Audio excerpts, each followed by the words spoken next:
¿Alguna vez has sentido que existe algo oculto, guardado bajo 7 llaves, que la historia oficial jamás quiso que supieras? Pues hoy voy a llevarte a un territorio prohibido, un camino que la mayoría teme recorrer. Y atención, lo que vas a escuchar ahora puede cambiar la forma en que ves tu fe, tu vida e incluso a ti mismo. No te distraigas, no te saltes nada. Cada palabra importa. Existen textos antiguos, prohibidos, que revelan secretos que desafían siglos de dogmas. Textos tan perturbadores que fueron condenados, quemados y escondidos, pero el tiempo es un guardián imperfecto y algunos fragmentos sobrevivieron. Hoy vas a conocer el libro de los gigantes. Si crees que sabes quiénes eran los Nefilim, prepárate para descubrir la versión que la Iglesia no quiso incluir en la Biblia. No es casualidad, porque cuando termines de escuchar esto, entenderás que la historia es mucho más oscura de lo que te contaron. Quédate conmigo hasta el final, no solo para descubrir lo que contiene este libro, sino para comprender el profundo impacto que tiene sobre todo lo que creemos.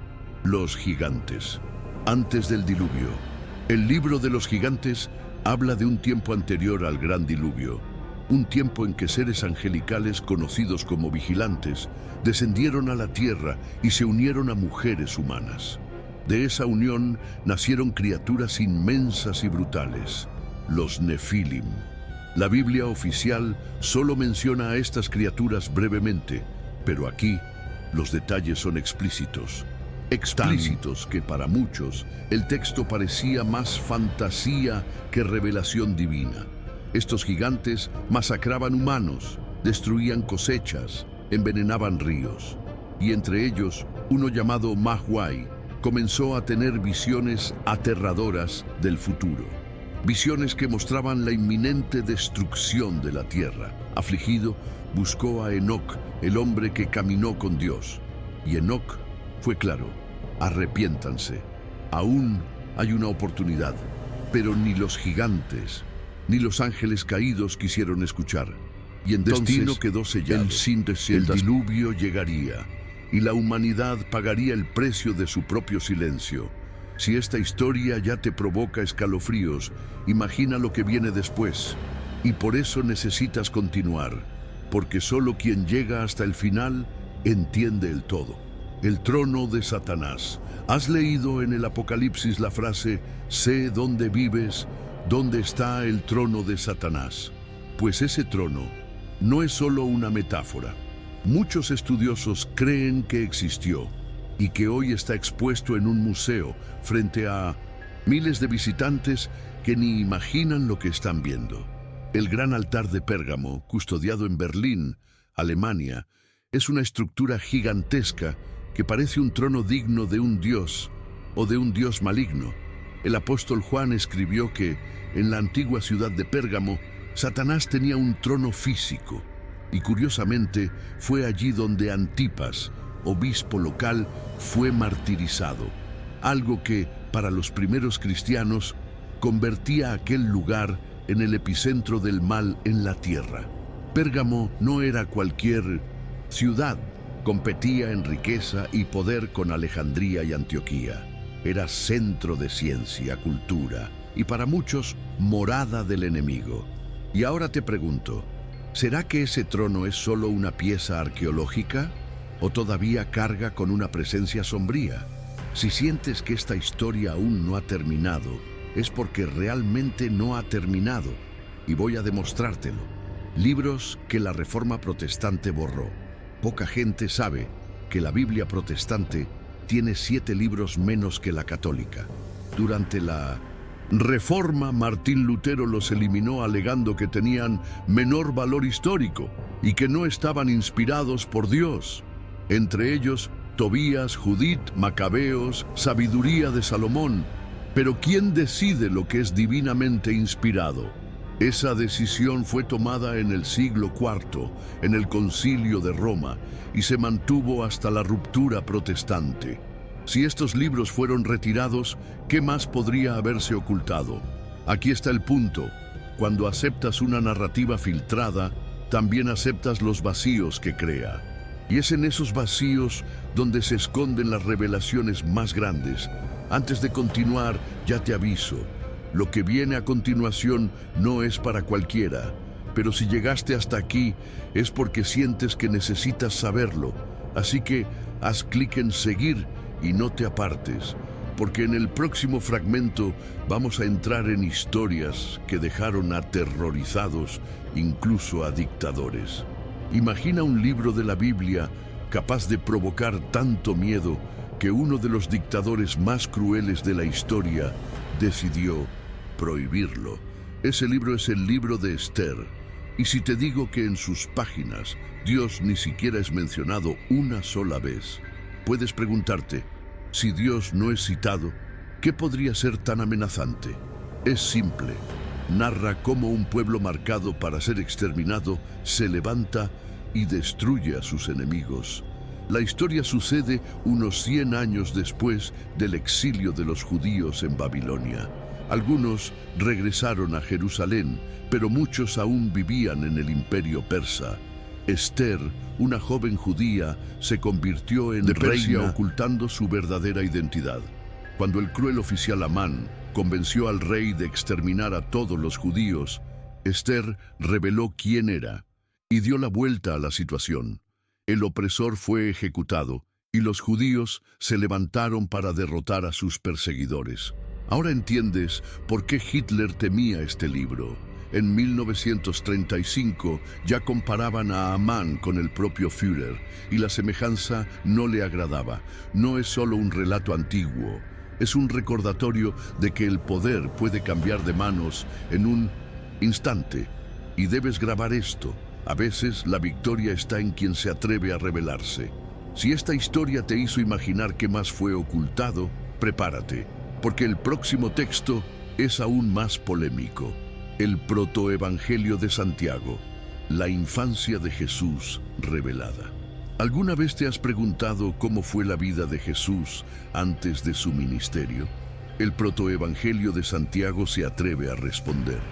Describe la infancia de Cristo y revela detalles íntimos de la vida de María, desde su concepción milagrosa hasta el nacimiento de Jesús.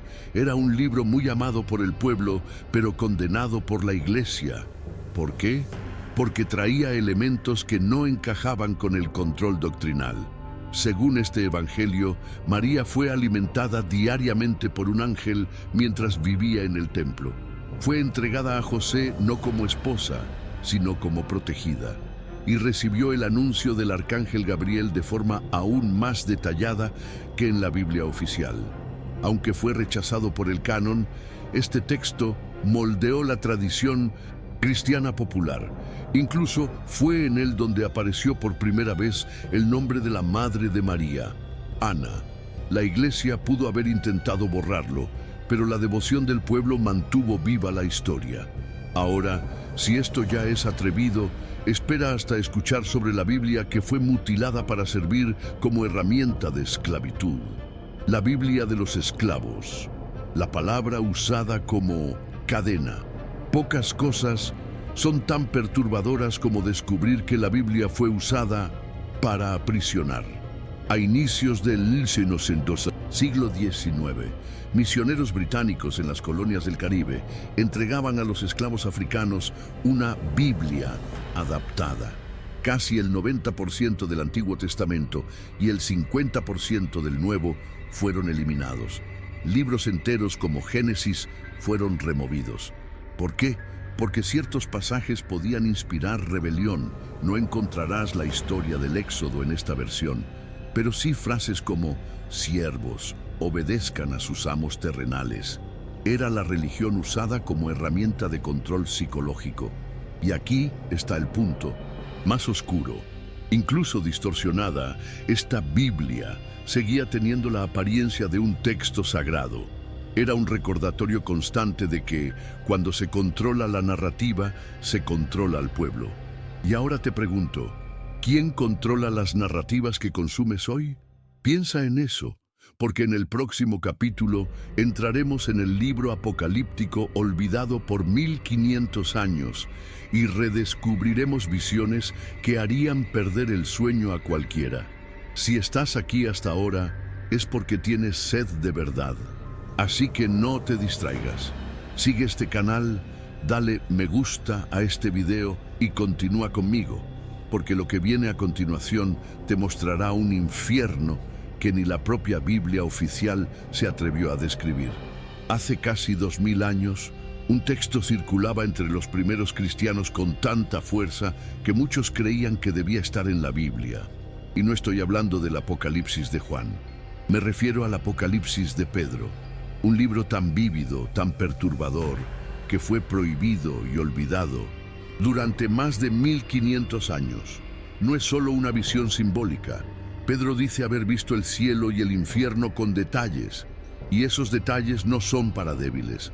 Blasfemos colgados por la lengua, asesinos arrojados a pozos de serpientes venenosas, mujeres que seducían a hombres suspendidas por el cabello sobre pantanos hirvientes, y, atención, madres que abortaban a sus hijos siendo forzadas a sentarse en basura hasta el cuello, mientras los fetos lanzaban fuego por los ojos como castigo. Este libro no suavizaba nada. Mostraba el infierno como un tribunal implacable y el cielo como un lugar de pureza tan intensa que la misma tierra florecía bajo los pies de los justos. Y yo te pregunto, ¿qué causaría este texto hoy si se leyera en todas las iglesias? ¿Crees que acercaría a las personas a Dios o las haría cuestionar qué ocurre realmente después de la muerte? Quédate aquí, porque ahora vamos a sumergirnos en textos tan peligrosos que ni siquiera ciertos gnósticos se atrevían a leerlos en voz alta. Los borboritas, el gnosticismo más odiado de la historia. Al inicio del cristianismo, muchas corrientes disputaban el derecho de decir, nosotros tenemos la verdad. Entre ellas estaba la secta de los borboritas, vista como la más hereje y escandalosa de todas. Rechazaban al Dios del Antiguo Testamento, llamándolo impostor, y adoraban figuras como María Magdalena como una diosa. Pero lo que realmente los convertía en odiados eran sus rituales oscuros. Hablamos de prácticas con fluidos corporales y ceremonias sexuales bizarras, incluyendo actos que desafían cualquier sentido de moralidad. Uno de los textos más impactantes de esta secta, Las grandes preguntas de María, describe a Jesús llevando a María Magdalena a una visión mística. Y lo que sucede allí es tan polémico que incluso estudiosos evitan detallarlo. Estos escritos no buscaban solo enseñar, buscaban chocar, romper, destruir cualquier límite que la religión oficial imponía. Y precisamente por eso fueron perseguidos, destruidos y silenciados. Pero hay un texto que rivaliza con esta osadía, el Evangelio de Judas, y lo que revela puede poner de cabeza todo lo que crees sobre la traición más famosa de la historia. El Evangelio de Judas, el discípulo favorito. Durante siglos, escuchaste que Judas Iscariote traicionó a Jesús por avaricia, entregándolo a sus enemigos. Pero este evangelio presenta otra versión. Judas no era un traidor, sino el discípulo más fiel, aquel que recibió de Jesús los secretos más profundos del universo, aquel que entregó al Maestro solo porque el propio Cristo se lo pidió. Imagina el impacto de esto en los primeros cristianos. Si Judas fue el elegido para cumplir la misión más difícil, ¿qué dice eso sobre nuestra idea de bien y mal? Este texto, escrito alrededor del año 150, fue considerado tan peligroso que la Iglesia lo declaró herético, y solo una copia sobrevivió, encontrada en una cueva en Egipto y traducida en 2006. Ahora, piensa conmigo, si este texto fuera aceptado, ¿cómo cambiaría la imagen que tenemos de Judas e incluso de Jesús? Y más importante, ¿cuántas otras versiones de la historia están escondidas, esperando ser descubiertas? No te vayas. El próximo capítulo expondrá un episodio moderno, una excavación secreta que podría haber revelado nada menos que la Biblia original de San Pablo. Y si eso es cierto, las consecuencias son incalculables. Imagina una casa sencilla, de paredes rojas, en una calle tranquila de la ciudad de Tarso, Turquía. Ahora imagina en plena noche camiones, excavadoras y guardias armados rodeando el lugar. Trabajadores entrando y saliendo sin decir una palabra, y cualquiera que intentara acercarse era bloqueado. Así fue durante casi un año. Nadie sabía con certeza qué estaban buscando, pero empezaron los rumores, y uno de ellos era explosivo. El Vaticano estaría detrás de la Biblia original de San Pablo, escondida allí desde hace 2000 años. Tarso no es cualquier ciudad, es el lugar de nacimiento del apóstol Pablo, el 13º no oficial discípulo de Cristo y uno de los mayores influenciadores de la fe cristiana. La leyenda dice que Pablo reunió sus escritos con los evangelios de Mateo, Marcos, Lucas y Juan, creando la primera versión del Nuevo Testamento. Si esa versión apareciera hoy, ¿qué diferencias revelaría respecto a la Biblia que tenemos en las manos? La excavación terminó tan misteriosamente como comenzó. Ningún artefacto fue oficialmente revelado, pero ¿realmente si encontraron ese libro? ¿Crees que vería la luz del día o sería guardado lejos de los ojos del mundo para siempre? Quédate hasta el final, porque esta no es la única historia de un texto prohibido que desafía a la muerte. El testamento de Abraham, el hombre que no quería partir. Este libro, aceptado solo por los judíos etíopes Beta Israel, muestra a Abraham como nunca lo habías visto. Un hombre que se niega a aceptar su propia muerte. Dios envía al ángel Miguel para anunciarle el final, pero Miguel no puede hacerlo. Abraham es demasiado bueno, demasiado justo, y el ángel regresa al cielo sin cumplir su misión. Entonces Dios intenta otro método. Envía un sueño a Isaac para que el hijo prepare al padre, pero aún así Abraham resiste. Ora, argumenta, intenta negociar y al final la misma muerte debe convencerlo, ofreciéndole consuelo. Pero al besar su mano, Abraham muere instantáneamente. Es un texto que mezcla drama, humor y filosofía, pero que no entró en el canon. ¿Por qué? Tal vez porque nos recuerda que incluso los más justos temen al final. Y hablando de miedo, ahora vamos a entrar en un territorio donde el pavor no es simbólico. Es real, es carne, sangre y pacto. Historias de pactos con el diablo, cuando el precio es el alma. ¿Cuántas veces has escuchado hablar de alguien que vendió su alma a cambio de poder o talento? No es solo leyenda. La historia está llena de casos así. Niccolò Paganini, el violinista más grande del siglo XIX, tocaba con tal habilidad que decían que solo podía haber hecho un pacto. Algunos afirmaban que fue él, otros que fue su propia madre quien entregó el alma a cambio del talento del hijo. Si era verdad o no, poco importaba. El público creía que al oírlo tocar, escuchaba algo que venía de otro mundo. El rey Jacobo VI de Escocia creía tanto en la brujería que ordenó persecuciones después de que tormentas interrumpieran su boda. Un hombre llamado John Fian fue acusado de vender su alma al diablo para obtener poderes y enloquecer a sus adversarios. Su confesión solo llegó tras torturas implacables. Y aquí está la pregunta que nunca desaparece. ¿Serán estos pactos solo metáforas? ¿O en algún lugar alguien todavía firma con sangre? Quédate conmigo, porque en el próximo bloque vamos a descender aún más, del ocultista alemán Fausto al papa acusado de jugar a los dados con el diablo. Y lo más inquietante, todos estos casos tienen registros históricos. ¿Has oído hablar de Johann Fausto? No del personaje literario, sino del hombre real. Un ocultista alemán del siglo XV, rodeado de tantos rumores que su nombre se volvió sinónimo de pacto con el diablo. Decían que poseía conocimientos secretos, revelados directamente por entidades de las tinieblas. Su muerte fue tan brutal, resultado de una misteriosa explosión, que muchos juraban que había sido el propio diablo viniendo a reclamar lo que era suyo.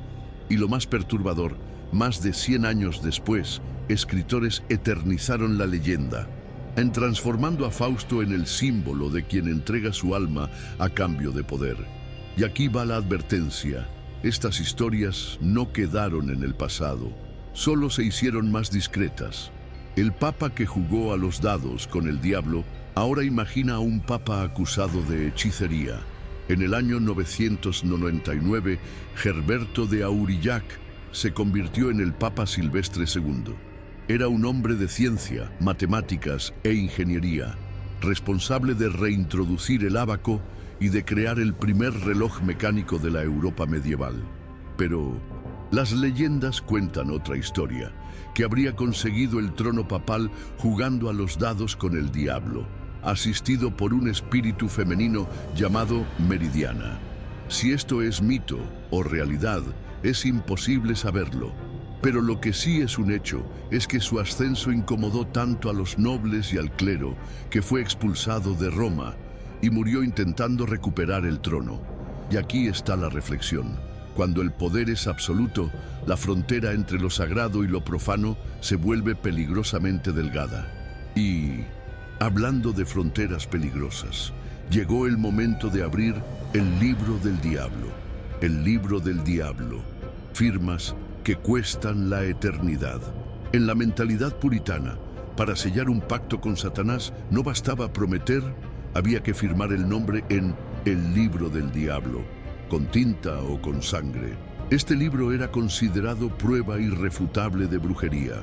Durante los juicios de las brujas de Salem, en el siglo XVII, varias personas fueron acusadas de intentar forzar a otros a firmarlo.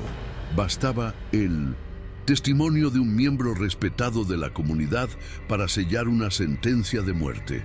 Un hombre llamado Giles Corey, acusado de esta manera, se negó a responder a las acusaciones y fue ejecutado por aplastamiento lentamente hasta morir.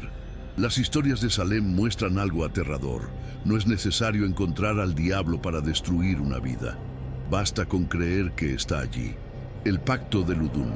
En Francia, en 1634, un sacerdote llamado Urbain Grandier fue acusado de mantener un pacto escrito con el mismo infierno. El documento, que supuestamente llevaba las firmas de Leviatán, Astarot y otros demonios, fue usado como prueba en su juicio.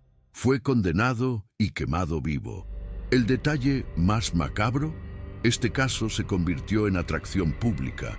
Multitudes asistían a los exorcismos y a las ejecuciones como si fueran espectáculos. ¿Te das cuenta de la repetición? Siempre que hay miedo y poder juntos, la línea entre justicia e histeria desaparece. Y por eso necesitas continuar, porque en el próximo bloque vamos a adentrarnos en las historias más extremas.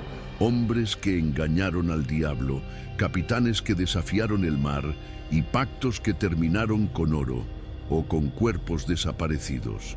¿Has oído hablar de Kundro, el sabio? En el folclore islandés, no solo conocía las escrituras, sabía usarlas como arma contra el propio diablo. Se dice que, durante un viaje por Europa, hizo un pacto con Satanás para ser llevado de vuelta a Islandia, en la forma de una foca gigante. El diablo, seguro de que controlaba la situación, pero al llegar a la costa, antes de tocar tierra, Kundro golpeó la cabeza de la foca con una Biblia y pisó suelo firme, libre del acuerdo. Estas historias sobrevivieron siglos porque llevan una advertencia. No siempre el más poderoso es el que vence, sino el más astuto, el capitán más rápido del mundo. En el siglo XVII, el capitán holandés Bernard Fock logró algo imposible: navegar desde Indonesia hasta Europa en menos de 4 meses. Un viaje que normalmente tomaba un año. No hubo viento especial ni embarcación milagrosa. Solo había rumores y todos decían lo mismo. Hizo un pacto. La velocidad absurda lo convirtió en leyenda, pero también lo condenó a la sospecha eterna. Y yo te pregunto, ¿vale la pena ser recordado como el mejor si todos creen que el precio fue tu alma? Jonathan Moulton, oro por un alma. En el siglo XVIII, Jonathan Moulton, de New Hampshire, acumuló riquezas sospechosas. Se decía que había hecho un trato, una bota llena de oro por cada año de vida, a cambio de su alma. Cuando murió, su tumba fue encontrada vacía. En lugar del cuerpo, solo una bota llena de monedas. Si es leyenda o verdad, nadie lo sabe. Pero el mensaje es claro. El oro no acompaña a nadie después de la muerte. Y a veces, ni el cuerpo acompaña. Gilles de Rais, del héroe al monstruo. Pocos casos son tan perturbadores como el de Gilles de Rais. En el siglo XV, luchó junto a Juana de Arco como héroe de Francia. Pero, tras la guerra, sumergió en el ocultismo y en rituales macabros, sacrificando niños en busca de poder. Fue condenado y ejecutado, pero su historia quedó como recordatorio de que incluso los más honrados pueden caer. Ahora, respira hondo, porque en el próximo bloque vamos a entrar en un territorio donde el mal tiene nombres y rostros: Pazuzu, Belcebú, Abadón y otros seres que atravesaron milenios cargando miedo, culto y destrucción. Y algunos todavía son invocados hoy. Si has llegado hasta aquí, cada vez se vuelve más oscuro. Así que no apartes la mirada ahora. ¿Has oído hablar de Pazuzu? No es solo el demonio de la película El Exorcista. Mucho antes del cine, ya era temido en Mesopotamia, alrededor del año 1000 a.C., llamado el Maestro de los Vientos. Traía hambre en la estación seca y tormentas violentas en la lluviosa. Era una espada de doble filo, causaba destrucción, pero también podía proteger siempre que fuera debidamente apaciguado. Este es el paradigma que debes entender. El mal no siempre se presenta como enemigo. A veces se disfraza de guardián, y por eso quien busca protección muchas veces abre la puerta a su propia perdición. Gabriel, el mensajero entre mundos. El arcángel Gabriel es el mensajero más conocido de Dios. Fue él quien anunció a María que daría a luz al Hijo de Dios. Fue él quien reveló el Corán al profeta Mahoma. Y es él quien, en el Apocalipsis, toca la trompeta que anuncia el fin. Pero hay algo que pocos perciben. Si el bien necesita un mensajero, el mal también los tiene. Y todo mensaje lleva poder, tanto para salvar como para condenar. Guarda esto en tu mente, porque el próximo nombre no es de un ángel, sino de un príncipe del infierno, Belcebú, el señor de las moscas. En la Biblia hebrea se le describe como un falso dios. En la demonología moderna es uno de los 7 príncipes del infierno, asociado a la podredumbre, la corrupción y el orgullo. Algunos ocultistas afirman que llegó a rivalizar con el mismo Lucifer por el control del infierno. El detalle más inquietante: su culto antiguo podría haber sido una distorsión de Baal, un dios cananeo. Es decir, lo que un día fue adorado, hoy es temido. Abadón, el ángel del abismo.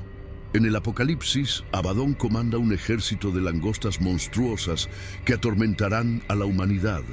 No se le describe como el diablo, sino como un ángel enviado por Dios para ejecutar juicio. Y esto plantea una pregunta incómoda: ¿el terror que viene de Dios sigue siendo un terror o es salvación? Astarot, de diosa a demonio. Originalmente, Astarot era Astarte, una diosa fenicia del amor y la guerra. Con el tiempo, la tradición cristiana la transformó en uno de los más altos demonios del infierno, asociada a la tríada profana con Lucifer y Belcebú. Otro ejemplo de cómo la línea entre divinidad y demonio es una cuestión de narrativa. Y en el próximo bloque vamos a exponer ángeles y demonios que probablemente nunca has escuchado, como Rafael, Gadriel, Adramelech y Choronzón. Algunos curan, otros destruyen, pero todos tienen algo en común. Operan en la peligrosa frontera entre la luz y las tinieblas. ¿Has oído hablar del arcángel Rafael? Es llamado el ángel de la sanación, física, mental y espiritual. En el libro de Tobías restaura la vista de un ciego, expulsa demonios y protege a quienes buscan alivio para el sufrimiento. Pero en textos apócrifos como el libro de Enoc, tiene una misión aún mayor: sanar al mundo entero después de la corrupción provocada por los ángeles caídos. Rafael es prueba de que la compasión también puede ser un arma. Gadriel, el vigilante rebelde. Pocos conocen a Gadriel. Aparece en el libro de Enoc como uno de los 200 ángeles rebeldes que se unieron a Satanás. Fue uno de los primeros en tener relaciones con mujeres humanas, engendrando a los Nefilim. La consecuencia: criaturas tan monstruosas que Dios decidió purificar la tierra con el diluvio. Gadriel es el recordatorio viviente de que siempre el mal comienza con odio. No, a veces comienza con deseo. Adramelech, el dios que se convirtió en demonio. En la antigüedad, Adramelech era adorado por pueblos de Mesopotamia, pero su culto incluía sacrificios humanos, incluso de niños quemados vivos. Con el tiempo, fue degradado en la jerarquía celestial y en la demonología terminó como supervisor del guardarropa de Satanás. Curioso, ¿verdad? De un trono sangriento a un cargo simbólico en el infierno. Pero no te engañes, incluso funciones menores en el reino de las tinieblas cargan con poder e influencia. Choronzón, el demonio del caos. Este nombre probablemente nunca lo escuchaste en la iglesia. Choronzón surgió en los escritos enigmáticos del ocultista John Dee en el siglo XVI y fue popularizado en el siglo XX por Aleister Crowley. Según Crowley, es el habitante del abismo, el último obstáculo entre un buscador y la iluminación. Enfrentarlo significa confrontar el propio caos interior, y si se pierde, significa ser consumido por él para siempre. Guarda esto: no todo enemigo es externo, a veces el mayor demonio está dentro de ti. Ahora, prepárate. En el próximo bloque hablaremos de Chamuel, el arcángel de la paz, y cerraremos este viaje con una conclusión persuasiva. Una invitación para que no solo cuestiones, sino que sigas buscando las respuestas que la historia oficial intenta esconder. ¿Has oído hablar de Chamuel? Es conocido como el Arcángel de la Paz, pero su misión va mucho más allá de calmar corazones afligidos. Chamuel es el guardián del amor incondicional de Dios. No solo el amor romántico, sino aquel que cura rencores, reconstruye lazos y trae entendimiento donde antes había guerra. En los relatos místicos se dice que consoló a Adán y Eva cuando fueron expulsados del Edén, y que estuvo junto a Jesús en el jardín de Getsemaní momentos antes de la crucifixión, ofreciéndole fuerza y serenidad. Aunque no aparezca en las escrituras oficiales, su nombre se preserva en la Cábala, como uno de los 10 ángeles más cercanos al trono divino. Y aquí hay algo que debes grabar. La paz verdadera no es ausencia de conflicto, es la fuerza para enfrentarlo sin perderse. Esa es la energía de Chamuel, y es también la invitación que te hago ahora. Tu viaje no termina aquí. Has recorrido conmigo textos prohibidos, leyendas sombrías, pactos, demonios y ángeles olvidados. Has visto cómo la historia oficial fue moldeada por decisiones humanas y cómo esas decisiones definieron lo que aprendiste a creer. Y ahora te toca decidir a ti. ¿Vas a volver simplemente a la rutina o vas a seguir explorando aquello que pocos se atreven a buscar? Si has llegado hasta aquí, es porque sientes este llamado dentro de ti. Así que únete a esta búsqueda, sigue este canal, activa las notificaciones y no te pierdas las próximas revelaciones que vamos a traer. Y más, deja en los comentarios qué historia te marcó más y por qué. tu respuesta puede ser la chispa que otro buscador necesita para despertar. No permitas que el conocimiento se pierda. Comparte este video. Muestra a quienes amas que existe mucho más de lo que nos cuentan. Y recuerda, la verdad no teme ser investigada. Y tú no naciste para vivir en la oscuridad.